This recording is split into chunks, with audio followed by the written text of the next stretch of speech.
What if 9 verbs were all you needed to handle almost any situation in English? Not 900, not 9,000, just 9. These aren't random verbs. They're the ones that fluent speakers fire automatically in conversations, meetings, travel, social situations without thinking. While you're searching for the right word, they've already said it. And the difference is not in vocabulary size. It's knowing which 9 verbs generate most of the language. By the end of this video, you will know exactly which ones, how they work, and how to start using them in conversation today to speak English fluent. Most English learners work incredibly hard. They study grammar, they memorize vocabulary, they take courses, and still, the fluency doesn't come as fast as expected. But why does that happen? The reason is nobody told them where to focus first. And these 9 verbs are the focus. And once you start studying them, you will start hearing them everywhere. Linguists call these verbs light verbs. That is, verbs that don't have much meaning on their own.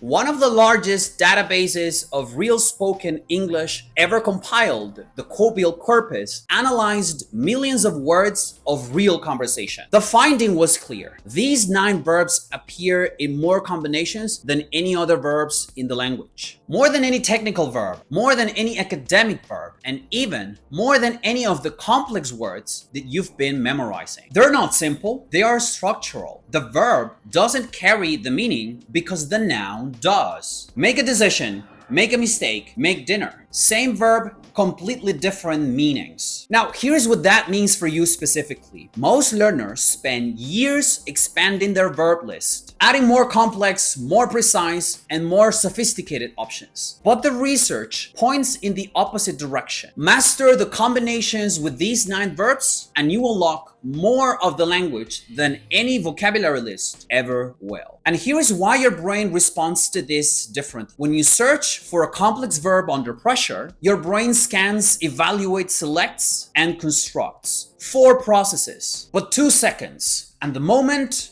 it's gone. On the other hand, when you retrieve a light verb combination, it's just one preloaded unit. It's instant. 0 construction required. And that is a difference between searching for a language and speaking it. I'm gonna show you these 9 verbs in 4 groups, not as a list, but as a system. And along the way, I'm going to test you, because recognizing these verbs is one thing, knowing which one to use in the moment is another. Make and do. These 2 cause more confusion than any other pair in English. But the confusion disappears the moment you stop trying to translate them. Make is for outcomes, things that you create or produce. Make a decision, make a point, make progress, make a mistake, make dinner. Do, on the other hand, is for activities, things you perform or execute. Do research, do your best, do the dishes, do damage. Quiz time. Which one is correct? I need to do a decision or I need to make a decision? The right answer is make a decision. A decision is an outcome, something you produce. Second one, can you do me a favor or can you make me a favor?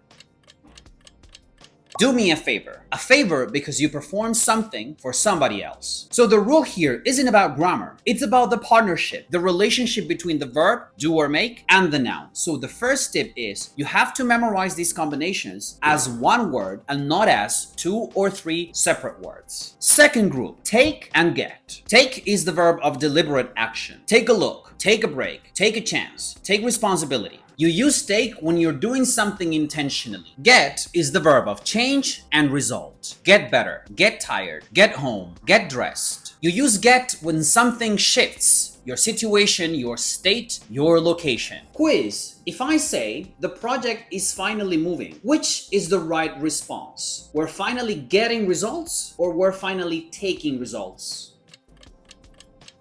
Getting results. Always. Get is the verb of change. Something shifts. A situation moves from one state to another. So you don't take results, you get results because they arrive as a consequence. Important note, Get is the most versatile verb on this list. Researchers estimate it appears in over 400 combinations. 400 situations, only one verb. So if there is one verb you want to take away from this video or prioritize, that is get. Have versus give. Have isn't just possession. In English, have is the verb of experience. Have a conversation, have a coffee, have a look, have concerns. Give is the verb of interaction and contribution. Give feedback, give someone a break, give a call, give someone the green light. Quiz. I'm going to have a party or I'm going to give a party?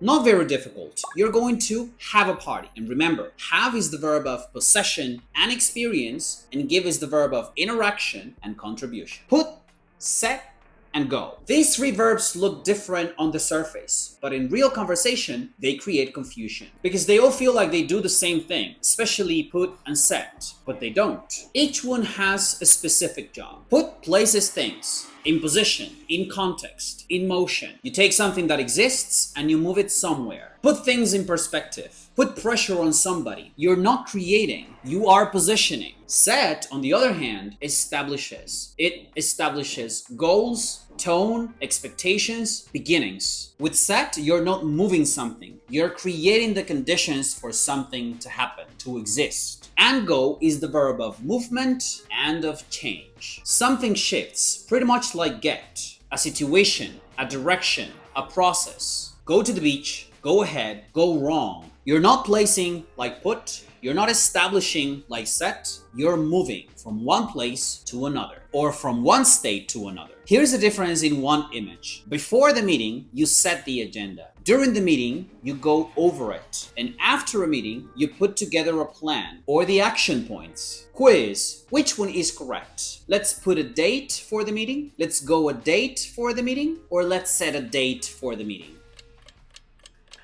And the right option is set a date. Remember, set establishes, put places, and go moves. So that's it. 9 verbs, 4 groups, hundreds of combinations. I mapped out the most common combinations with these verbs organized by verb and situation so you can study them and wire them in. It's a PDF available exclusively for my Patreon community. The link is in the description, and if you're serious about building this foundation, that's where you should start. Now the question arises, how can I learn and memorize and use all these combinations? There are too many. Here's the problem with how most people try to learn new vocabulary. They see a new phrase, they write it down, they review it once or twice, and then they just wait, hoping that it will appear when they need it. But let me tell you something. Your brain doesn't store language for retrieval under pressure just because you recognized it once. It stores it because you have processed it multiple times, in multiple ways, and especially in context. For light verbs specifically, there is a 3-step process that works. Hear, map, and fire. Most learners listen for words they don't know. But starting today, listen for light verb combinations you already recognize, but you haven't made yours yet.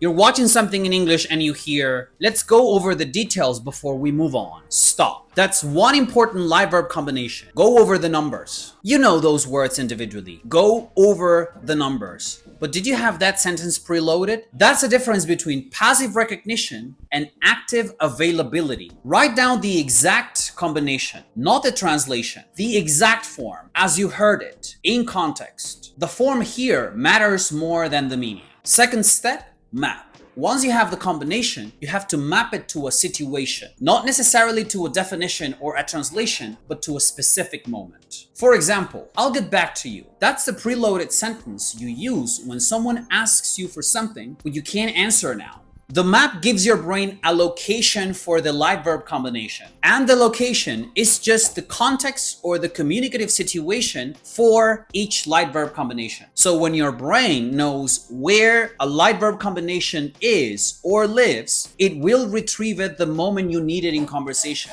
If you are talking about breakfast and your brain has already mapped some light verb combinations to that situation, when the conversation topic arises, you will not have to think about the vocabulary. So after the map, after you have located the light verb combination, you need to fire. This is the step that most people skip because it's very uncomfortable. You have to use the light verb combination out loud before you're ready. Talk to yourself out loud in English. Recreate the situations where those combinations live. Let's say you have a work meeting and you're about to review something. Practice the phrases before the meeting. Say it before you get there. Let me go over the main points so you can train your brain to map the chunk or the light verb combination that you're going to need. Need more time to respond to something? Say it before you type it. I'll get back to you on this. This isn't practice. This is preloading. You're not preparing to say something. You're installing it, so that when the moment arrives, your mouth doesn't have to wait